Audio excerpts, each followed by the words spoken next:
Fala galera do Brand Time! Existem nomes famosos que certamente todo mundo já ouviu falar. Mandy. No. Marilyn. No. Britney. No. Tiffany. No. Candace. No. Cada um de nós já os ouviu centenas de vezes na televisão ou com amigos, mas nem sempre sabemos o que realmente está por trás destes nomes. Como e por que essas pessoas tiveram tanto sucesso? I'll be back. Hoje, vamos contar sobre essas pessoas lendárias que permanecerão para sempre na história da humanidade e sobre seus segredos profissionais. Continue assistindo!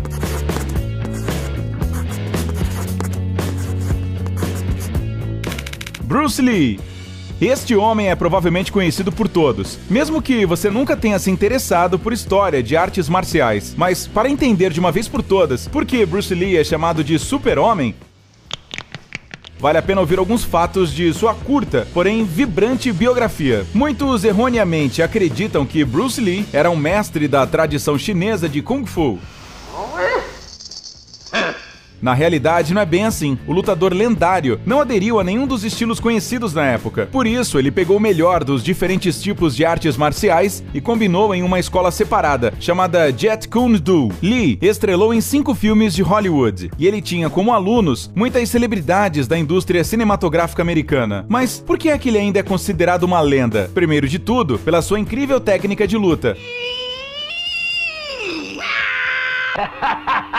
Sabe-se que Lee foi capaz de atacar a uma distância de 1 metro em 50 milissegundos. Em um filme comum, que contém 24 frames por segundo, é impossível capturar essa cena. E se geralmente, ao filmar episódios de combate, os diretores tentam acelerar a reprodução na edição, com Bruce Lee era ao contrário, pois pediam para que ele batesse devagar no set, enquanto filmavam com tecnologia avançada de 32 frames por segundo. Outro elemento importante da habilidade de Lee foi o uso do nunchaku, um tipo famoso de arma oriental, que muitas pessoas associam aos ninjas japoneses. Sabe-se que a precisão do impacto de Lee era tão alta que ele conseguiu acender um fósforo minúsculo com um nunchaku, enquanto seu assistente segurava o fósforo nos dentes. Contudo, o que mais trouxe fama ao mestre foi o seu soco de 1 polegada. Com a ajuda disso, Lee era capaz de derrubar seu adversário com uma técnica de esmagamento a uma distância de apenas 3 centímetros.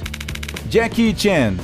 Outra lenda das artes marciais, Jackie Chan, era diferente de todos os outros desde a infância. Segundo o próprio ator, ele passou 12 meses no útero de sua mãe. Quando ele finalmente passou por uma cesariana, descobriram que a criança pesava quase 5,5 kg. Logo após o nascimento, seus pais tentaram vender o pequeno Jack à parteira por $26. Naquela época, essa prática não era incomum. Felizmente, eles não tiveram sucesso. No entanto, aos 7 anos de idade, os pais deixaram Jack em um colégio interno de Hong Kong e foram para a Austrália. E foi exatamente lá que ele começou a estudar artes marciais e acrobacias. Em meados da década de 70, Jack começou a conquistar lentamente a indústria cinematográfica americana.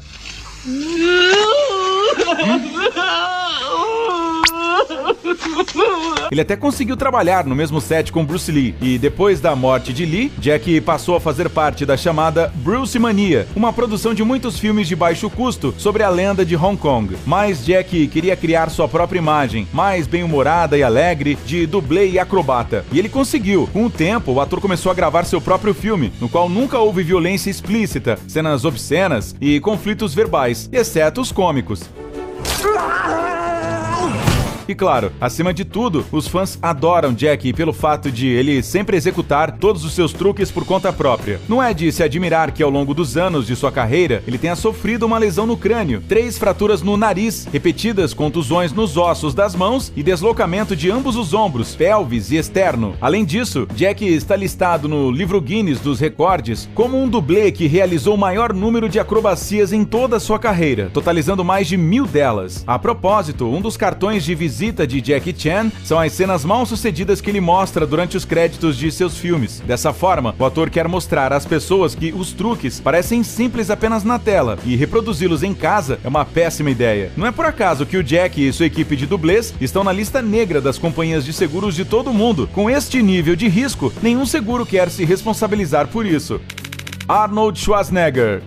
Todo mundo tem seu próprio sonho. Enquanto alguns sonham em ter seu apartamento e carro próprio, outros sonham em ter fama mundial e uma riqueza incalculável. O lendário fisiculturista Arnold Schwarzenegger é uma dessas pessoas. Seu caminho, que começou com a mudança da Áustria para os Estados Unidos, pode ser considerado um verdadeiro sonho americano. Desde a infância, o pequeno Arnold sonhava com a fama e decidiu se dedicar ao esporte. No começo, ele jogou futebol, mas logo decidiu se mudar para o bodybuilding, que estava em ascensão na época. Para conseguir alcançar seu sonho, Arnold treinava todos os dias. Nos fins de semana, quando a academia estava fechada, ele entrava no local através das janelas. E não foi em vão. Ao longo dos anos de treino exaustivo, Arnold construiu um corpo verdadeiramente perfeito. Você sabia que ele entrou para o livro Guinness dos recordes como o homem com o corpo mais perfeito entre todas as pessoas que já viveram na Terra? O sistema de treinamento de Arnold Schwarzenegger incluía 2 idas à academia por dia. A propósito, um dos segredos do corpo impecável de Arnold é a técnica de vácuo emprestada do yoga. Graças a ela, o atleta conseguiu alcançar uma cintura bem fina e uma barriga perfeitamente reta. Os esforços de Arnie não foram em vão. Em 1967, ele se tornou o ganhador mais jovem do título Mr. Universo da história. Em toda a sua vida, ele recebeu este título 4 vezes e se tornou Mr. Olímpia 7 vezes. Em um certo momento, isso tudo acabou chamando a atenção dos diretores de Hollywood. Talvez Arnold não seja um gênio da atuação, mas seu papel no Exterminador do Futuro foi conseguido graças a uma habilidade especial. O fato é que o diretor James Cameron estava procurando por um ator para o papel de um robô-homem que não piscasse os olhos durante o filme, o que era especialmente difícil de fazer durante as cenas em que havia tiros. Mas Arnie fez um excelente trabalho. A propósito, a famosa frase do herói "I'll be back"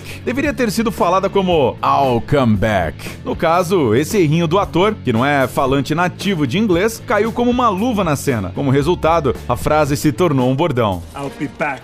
I'll be back, Bennett. I'll be back. She'll be back. I might be back. You'll be back. I'll be back. Ha! Muhammad Ali. Este mestre é admirado por qualquer pessoa que já tenha usado luvas de boxe. Nascido em Cassius Clay, ele cresceu em uma família pobre, com um pai que bebia muito, e por isso ele foi privado de uma infância feliz. Era por isso que ele tratava sua bicicleta, comprada com seu próprio dinheiro, como um tesouro. No entanto, quando Muhammad tinha 12 anos, seu maior bem de 2 rodas foi roubado. Foi então que o adolescente decidiu aprender boxe, para poder lutar contra seus inimigos. Após apenas 6 semanas de treinamento, Muhammad conquistou sua primeira vitória no ringue. O mais interessante é que o atleta pedia para jogar pedras nele durante o treino, para que desenvolvesse velocidade. Dessa forma, ele aprendeu a se esquivar dos golpes. Durante sua carreira amadora, Ali venceu 100 de 108 lutas e também se tornou 6 vezes campeão do Torneio de Luvas de Ouro em Kentucky, onde nasceu. Quanto à sua carreira profissional, além de vários títulos mundiais de peso pesado, ele conquistou ouro nos Jogos Olímpicos de 1960.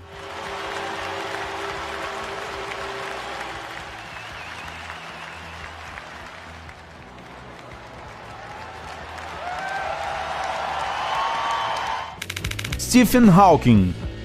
Normalmente, as pessoas que não se interessam muito por ciência nem sequer sabem os nomes dos principais cientistas, mas todo mundo com certeza já ouviu falar sobre esse gênio. Ele se tornou famoso não apenas graças à popularização da ciência e de suas brilhantes teorias, mas também porque fez suas descobertas apesar da amarga doença que enfrentava. Aos 21 anos, Hawking foi diagnosticado com esclerose lateral amiotrófica, mais conhecida como doença de Lou Gehrig. É uma doença neurológica que faz com que a pessoa perca gradualmente o controle sobre seus próprios músculos. Os médicos afirmaram que Stephen tinha apenas alguns anos de vida. Felizmente, Hawking viveu até 76 anos, mas já na idade adulta, perdeu completamente a capacidade de falar. Para se comunicar com o mundo, o cientista usou até o final de sua vida um sintetizador de voz que os programadores da Intel desenvolveram para ele. Foi graças a Hawking que a comunidade científica aprendeu muito sobre buracos negros. O cientista não só desmentiu mitos, como também promoveu suas próprias teorias ousadas, como por exemplo, que o universo é infinito. Ele também acreditava na existência de alienígenas e, a propósito, ele considerou o desenvolvimento da inteligência artificial como uma das principais ameaças aos seres humanos na Terra.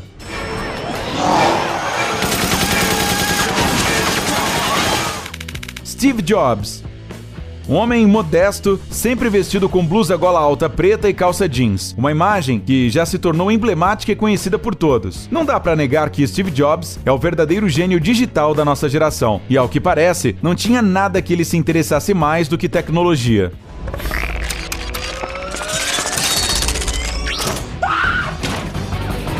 Esse cara, que não se formou na faculdade, vestia sempre as mesmas roupas e se recusava a fazer o tratamento contra o câncer que enfrentava. Ou seja, não seguiu nenhuma regra por toda a vida. Ao mesmo tempo, ele deu ao mundo os dispositivos Apple, que mudaram completamente o mundo e que muitas empresas ao redor do planeta tentam copiar sem sucesso. Mas afinal, por que usar uma maçã como logotipo? Acredita-se que essa seja a primeira coisa que veio à mente de Steve e seu colega Wozniak, mas acontece que originalmente o logotipo mostrava Isaac Newton, sentado debaixo de uma macieira. No entanto, esse logo era muito complexo e nos anos 80 foi substituído por uma maçã arco-íris. Logo se transformou em uma fruta monocromática simples, permanecendo assim até hoje. Dizem que a maçã está mordida porque, caso contrário, ficaria muito parecida com um tomate. Pode-se dizer com certeza que Jobs era um verdadeiro asceta. Ele seguia uma dieta vegetariana especial e até entrou no livro Guinness dos Recordes como o diretor com o salário mais modesto do mundo. Apesar do sucesso gigantesco de sua empresa, Jobs pagava a si próprio um salário de $1 por ano.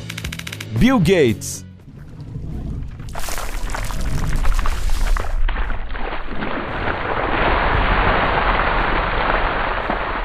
Este gênio da computação é considerado o principal rival de Jobs, como no caso do confronto entre Windows e Macintosh. Mas isso não é inteiramente verdade. Claro que Steve e Bill sempre foram concorrentes e muitas vezes se intimidavam, mas o respeito em seu relacionamento era constante. Uma vez em 2011, Bill chegou a escrever uma carta para Jobs dizendo que ele deveria estar orgulhoso de seus filhos. Segundo a esposa de Jobs, ele lia constantemente a mensagem, até mesmo a manteve no travesseiro por um tempo. Assim como Steve, o fundador da Microsoft, foi expulso da faculdade, o que não o impediu de construir uma carreira brilhante. Tendo grande interesse por programação desde a infância e graças à sua empresa, ele se tornou bilionário aos 31 anos. E, é claro, abriu de várias maneiras o mundo dos computadores pessoais à humanidade. Suas ideias sempre estiveram à frente do tempo. Talvez o único erro profundo que Gates cometeu tenha sido pensar que a internet fosse um setor sem perspectiva. Felizmente, isso foi no início da rede mundial de computadores, e Bill rapidamente percebeu seu erro. E por hoje acabamos por aqui, galera. Até logo, tchau!